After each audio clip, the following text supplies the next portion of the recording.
Hello my dear students, welcome to the final video of MPSC 003 of the June session.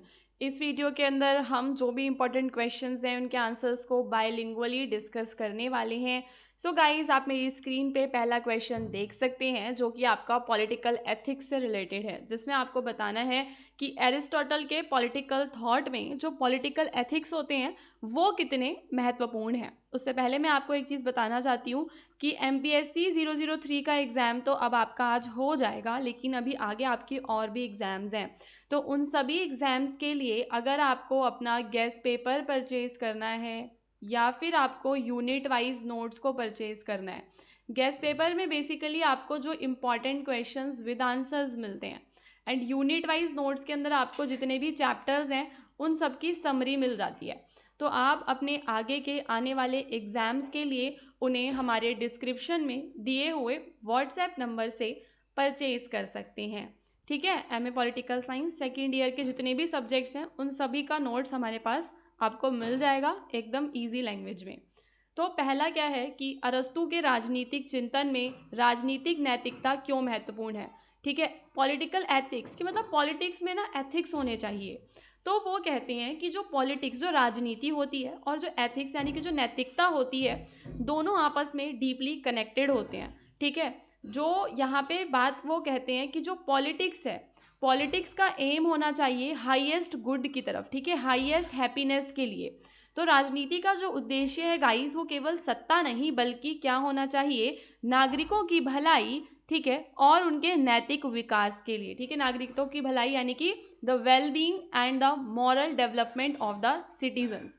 Okay, तो पहला आप समझ गए, आपको हिंदी इंग्लिश में कंफ्यूज होने की जरूरत नहीं है, आप सिर्फ पॉइंट्स को याद करो. ठीक है, एम क्या है, एम है well being and the moral development of the citizen. उनके अनुसार एक गुड पॉलिटिकल जो सिस्टम होता है वो लोगों को एक वर्चुअस और एक हैप्पी लाइफ जीने में हेल्प करता है. तो पहला पॉइंट आप समझ गए. अब दूसरा पॉइंट समझो, जो वो कहते हैं कि अरस्तू के अनुसार जो एक नेता है उस नेता के अंदर विजडम यानी कि बुद्धिमत्ता होनी चाहिए. दूसरा, उसके अंदर एथिकल वैल्यूज होने चाहिए. Without ethics a leader can become corrupt and harm the society. तो अगर एथिक्स नहीं होंगे तो वो जो लीडर है वो करप्ट हो जाएगा और वो सोसाइटी को नुकसान भी पहुंचा सकता है. So for Aristotle a ruler must have ethical values and wisdom. Without ethics a leader can become corrupt and harm the society. ठीक है, अगर वो लीडर जो है वो करप्ट हो जाएगा तो क्या करेगा, वो सोसाइटी को हार्म पहुंचाएगा. And the third point is जो स्टेट है उसको वर्च्यू को प्रमोट करना चाहिए. So the role of the state is not just to maintain law and order but to help citizens become good human being. तो यहाँ पे जो स्टेट है उसका काम क्या है कि केवल वो कानून व्यवस्था को ही बना के नहीं रखेगा बल्कि वो नागरिकों को अच्छा जो है इंसान बनाने के लिए भी काम करेगा. So these are the 3 points जिनको आप इन डिटेल एक्सप्लेन करेंगे एंड फाइनली आप कंक्लूजन में बताएंगे कि पॉलिटिकल एथिक्स जो है वो एरिस्टोटल के थॉट में इम्पॉर्टेंट है क्योंकि वो इंश्योर करते हैं that politics serves the people's moral and overall well being. कि जो पॉलिटिक्स होती है वो लोगों की ओवरऑल जो वेल बीइंग है उसको सर्व करती है. Without ethics politics become selfish and harmful. तो बिना नैतिकता के जो पॉलिटिक्स है गाइस वो कैसी हो जाएगी, सेल्फिश हो जाएगी और हार्मफुल हो जाएगी.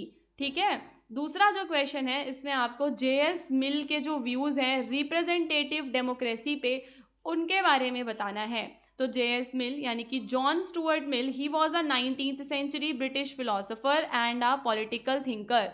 तो जॉन स्टुअर्ट मिल कौन थे, 19th सेंचुरी के गाइस ब्रिटिश फिलोसोफर थे. आपको ये बताना है कि जॉन स्टुअर्ट मिल जे के जो प्रतिनिधि लोकतंत्र को लेकर विचार हैं आपको उन्हें एक्सप्लेन करना है. तो JS मिल एक 19वीं सदी के ब्रिटिश दार्शनिक और राजनीतिक विचारक थे. उन्होंने प्रतिनिधि लोकतंत्र का समर्थन किया लेकिन कुछ विशेष शर्तों और सुधार के साथ. तो बेसिकली मैं यहाँ पे क्या बताने की कोशिश कर रही हूँ कि जो JS मिल हैं वो रिप्रेजेंटेटिव डेमोक्रेसी को सपोर्ट करते हैं बट वो कहते हैं कि कुछ कंडीशंस एंड कुछ रिफॉर्म्स की ज़रूरत है. अब हम यहाँ पे मिल का जो रिप्रेजेंटेटिव डेमोक्रेसी है उससे समझेंगे. पहली चीज़, वो रिप्रेजेंटेटिव डेमोक्रेसी को सबसे अच्छा मानते हैं. ठीक है, तो यहाँ पे जो मिल हैं वो बड़े और विविध समाजों के लिए प्रतिनिधि लोकतंत्र को सबसे अच्छा शासन तंत्र जो है वो मानते हैं। तो Mill believed that representative democracy is the best form of government for large and diverse societies. तो वो सोसाइटीज जो बहुत ही लार्ज हैं, डाइवर्स हैं, वहाँ पे जो है जो ये आपका रिप्रेजेंटेटिव डेमोक्रेसी है वो बहुत अच्छे तरीके से काम करता है। उसके अलावा वो डेमोक्रेसी के बारे में बताते हैं कि जो डेमोक्रेसी होती है वो नागरिकों के मॉरल डेवलपमेंट और उनके इंटेलेक्चुअल डेवलपमेंट में बहुत हेल्प करता है। ये लोगों को एक सेंस ऑफ रिस्पॉन्सिबिलिटी देता है। ठीक है, तो लोकतंत्र नागरिकों के नैतिक और बौद्धिक विकास में मदद करता है, उन्हें जिम्मेदारी भागीदारी का अनुभव कराता है। And in the large country जो डायरेक्ट डेमोक्रेसी है वो पॉसिबल ही नहीं है। तो लोगों को क्या करना पड़ेगा, डायरेक्ट डेमोक्रेसी जो है वो पॉसिबल नहीं होती बड़ी कंट्रीज़ के अंदर, तो हम क्या करते हैं, अपने रिप्रेजेंटेटिव्स को इलेक्ट करते हैं। तो वो कहते हैं कि बड़ी कंट्रीज़ के लिए जो है ये काफ़ी ज़्यादा उपयोगी है। तो बड़े देश में प्रत्यक्ष लोकतंत्र संभव नहीं है, इसलिए लोग अपने प्रतिनिधि चुनते हैं जो उनके लिए कानून और निर्णय लेते हैं। Mill believe that education voters and leaders are necessary for the successful democracy. तो यहाँ पे वोटर्स को पढ़ाना भी ज़रूरी है। अगर हमें एक सक्सेसफुल डेमोक्रेसी चाहिए तो सफल लोकतंत्र के लिए हमारे जो मतदाता हैं और नेता दोनों ही शिक्षित होने बहुत ही ज़्यादा ज़रूरी हैं। उसके अलावा वो कहते हैं कि जो डेमोक्रेसी होती है, रिप्रेजेंटेटिव जो डेमोक्रेसी होती है, वो अल्पसंख्यक के अधिकारों की रक्षा भी करती है। मिल ने बहुसंख्यक का अत्याचार, ट्रायनी ऑफ द मेजॉरिटी के खिलाफ चेतावनी दी। देखो, अगर रिप्रेजेंटेटिव डेमोक्रेसी नहीं होगी तो जो मेजॉरिटी होगी उसकी ज़्यादा चलेगी। रिप्रेजेंटेटिव डेमोक्रेसी में हम क्या देखते हैं ना कि हर किसी को रिप्रेजेंटेशन मिलता है, जो माइनॉरिटीज़ होते हैं ना उनको भी वहाँ पे क्या मिलता है, प्रतिनिधित्व मिलता है। So these are the 5 points जो कि आपको इस आंसर के अंदर एक्सप्लेन करने हैं। ठीक है, तो मिल डेमोक्रेसी को जो है रिप्रेजेंटेटिव डेमोक्रेसी को सबसे अच्छा शासन तंत्र मानते हैं और वो कहते हैं कि इससे जो नागरिक होते हैं, सिटीजन्स जो होते हैं, उनका नैतिक और बौद्धिक विकास होता है। प्रतिनिधियों की भूमिका के बारे में कहते हैं कि बड़ी डेमोक्रेसी में प्रतिनिधियों की भूमिका काफ़ी ज़्यादा बढ़कर हम बताते हैं। शिक्षा का महत्व की वो बात करते हैं और अल्पसंख्यकों के अधिकारों की रक्षा के लिए भी बताते हैं।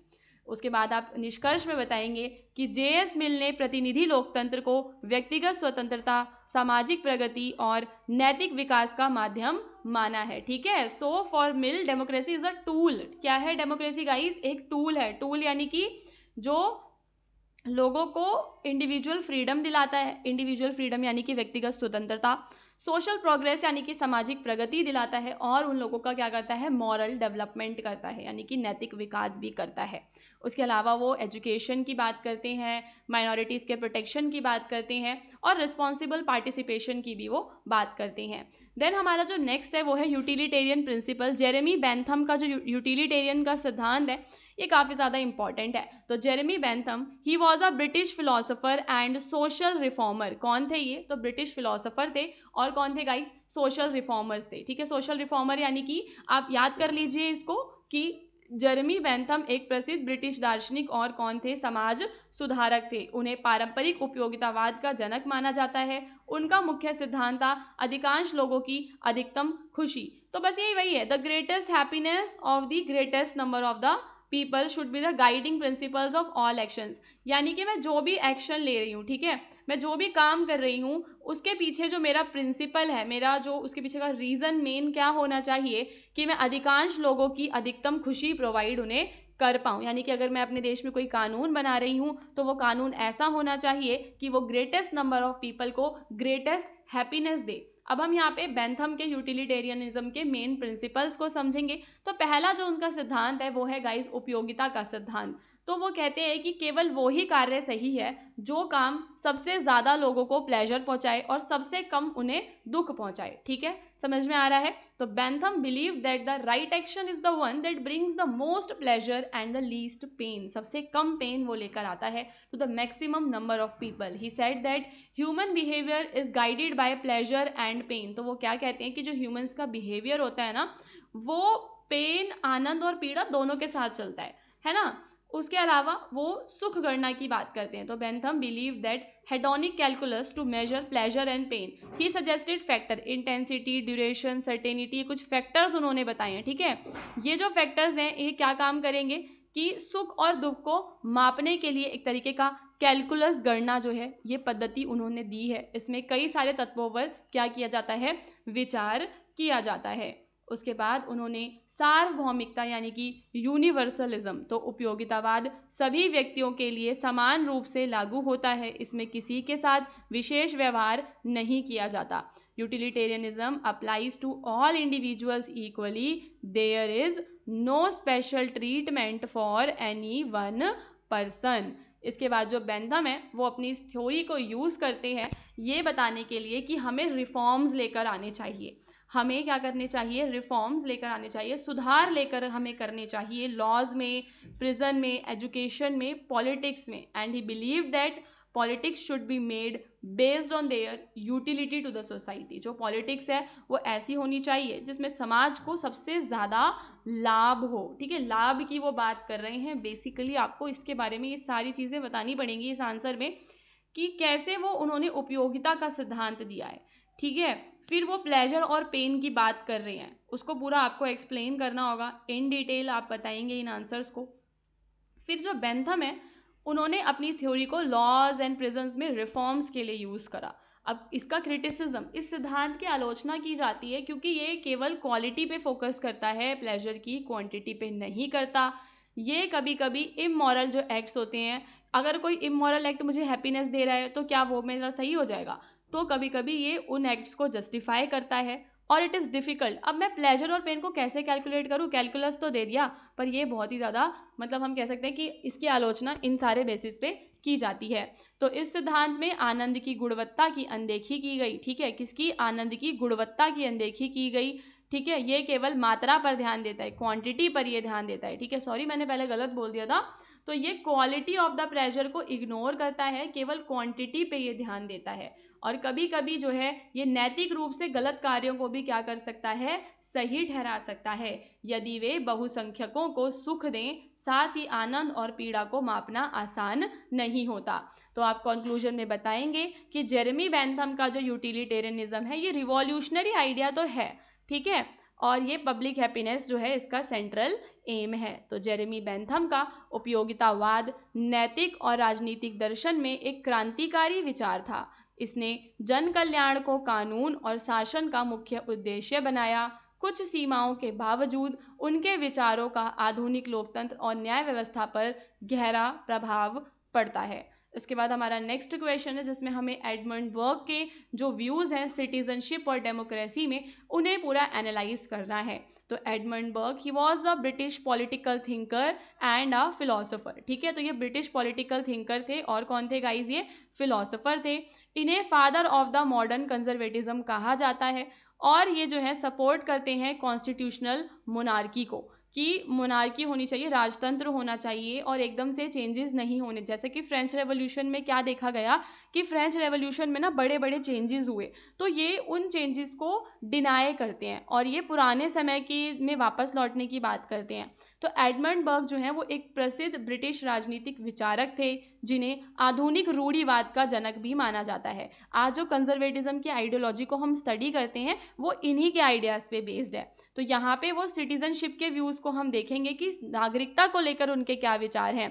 तो वो सिटीजनशिप को एक ड्यूटी मानते हैं, नागरिकता केवल अधिकार नहीं है बल्कि वो हमारा कर्तव्य है। एक जो अच्छा नागरिक होता है वो क्या करता है, वो अपने ट्रेडिशंस वगैरह की क्या करता है, रिस्पेक्ट करता है और नागरिकता हमें विरासत में मिलती है। तो वो कहते हैं कि जो सोसाइटी है वो एक पार्टनरशिप होती है between the past, present and the future generations. So citizenship involve respect for history and the culture. तो सिटीजनशिप में क्या होना चाहिए, सम्मान होना चाहिए, हिस्ट्री, इतिहास और संस्कृति के लिए सम्मान होना चाहिए। उसके अलावा वो आम लोगों की सीमित भूमिका की बात करती हैं। तो Burke believe that ordinary people should not have too much power in the governance. जो ऑर्डिनरी पीपल हैं उनके पास ज़्यादा पावर गवर्नेंस में नहीं होना चाहिए, नहीं तो वो इमोशनली और इग्नोरेंटली जो है एक्ट करने लग जाते हैं। तो बर्ग मानते थे कि आम लोगों को शासन में अधिक शक्ति नहीं मिलनी चाहिए क्योंकि वे भावनात्मक या बिना जानकारी के फैसले ले सकते हैं। वहीं डेमोक्रेसी के व्यूज़ को देखेंगे तो वो प्रत्यक्ष लोकतंत्र का विरोध करते हैं और वो भी रिप्रेजेंटेटिव डेमोक्रेसी यानी कि प्रतिनिधि लोकतंत्र का समर्थन करते हैं। उसके अलावा वो प्रतिनिधि की स्वतंत्रता की बात करते हैं। तो एक बार चुने जाने के बाद प्रतिनिधि को जनता की राय के बजाय अपने विवेक से निर्णय लेना चाहिए। समझ रहे हो? वो क्या कहते हैं कि once a representative is elected, ठीक है, he must use his own judgement, उससे अपना खुद का जजमेंट यूज करना है। उसको पब्लिक का जो ओपिनियन है उसको ब्लाइंडली फॉलो नहीं करना चाहिए। और वो ग्रेजुअल रिफॉर्म की बात करते हैं, यानी कि धीरे धीरे सुधार लेकर आना है, एकदम से क्रांति लेकर नहीं आनी है। ठीक है, तो बर्ग का मानना था कि लोकतंत्र में सुधार धीरे धीरे और परंपरा के सम्मान के साथ होने चाहिए, ना कि हिंसक क्रांति के जरिए। एंड आप फाइनली कंक्लूजन में बताएंगे कि एडमंड बर्ग जो है उन्होंने एक balance and responsible form of democracy को वो सपोर्ट करते हैं, जहाँ पे इंस्टीट्यूशन स्ट्रॉन्ग होने चाहिए, सिटीजन्स मॉरल होने चाहिए, और वो वार्न करते हैं against giving unchecked power to the masses. लोगों को अनचेक्ड पावर नहीं देनी चाहिए, कंजर्वेटिवली रिफॉर्म करने चाहिए, धीरे धीरे रिफॉर्म जो है समाज में होने चाहिए, इसकी वो बात करते हैं। ठीक है, संतुलित और जिम्मेदार लोकतंत्र का वो क्या कर रहे हैं गाइस, यहाँ पे समर्थन कर रहे हैं। आई होप कि आपको MPSC 003 के जो तीनों पार्ट्स हैं, ठीक है, पार्ट 1, पार्ट 2 और पार्ट 3, ठीक है, मैंने 3 वीडियोस बनाए हैं। इसके अलावा कुछ मेरे ओल्ड वीडियोस भी हैं जिनको आप देख सकते हो अपने कॉन्सेप्ट्स को क्लियर करने के लिए। ठीक है, आप सारे वीडियोस को देखो जो भी हमारे चैनल पे अवेलेबल है MPSC 003 के, उसमें से ही आपका एग्जाम आएगा। आप एग्जाम में ईजिली क्वेश्चंस को अटेम्प्ट कर पाओगे अगर आप मेरे वीडियोस में से नोट्स को, शॉर्ट नोट्स को बना लेते हो तो। ठीक है गाइज, उसके अलावा इसका जो PDF है वो कैसे मिलेगा, उसका जो लिंक है वो आपको डिस्क्रिप्शन में मिल जाएगा, या फिर मैं कमेंट करके पिन कर दूंगी। ठीक है, तो वहाँ से आप लोग इसका PDF ले लेना।